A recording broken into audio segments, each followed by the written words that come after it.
In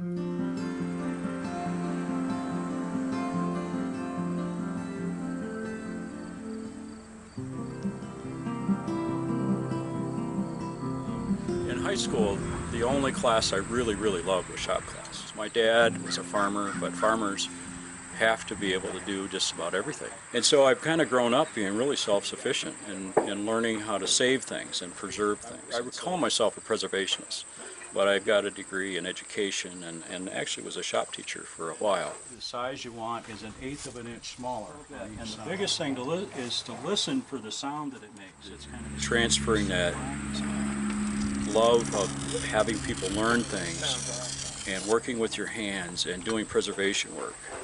It's really, I see that as a sustainable future for some people that really like that.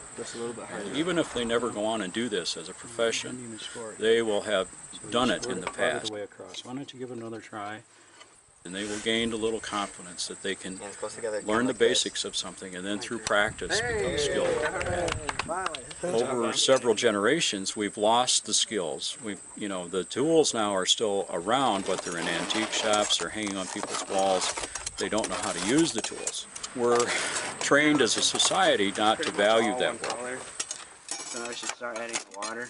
100 years ago, almost everybody knew how to do this. In an old building like this, the sand was all gotten out of the ground locally. And so we just found a place across the road. We found some nice clean white sand, and we haven't even screened it. And it's not likely the original mortar was screened. You can see how it has lots of bigger stones and aggregate in these stones. Somebody split some of these stones, and they expended a lot of energy, even though it was human power to do it. They hauled all these stones up from the fields. It's an enormous investment in energy right there alone. That's called embodied energy. It's already here. And so our job is to take advantage of what's already here. Preservation is a sustainable enterprise. The future of these buildings is in the hands of our young people.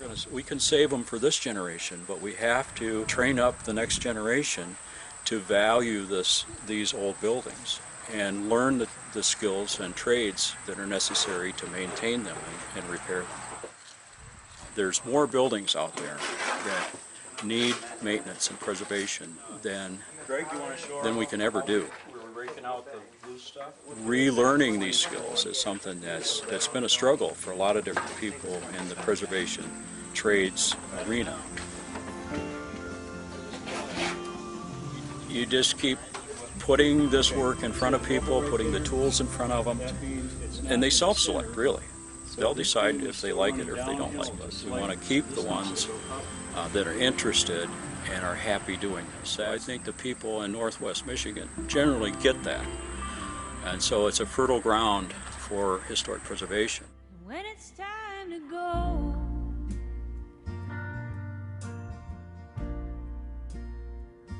can I meet you there?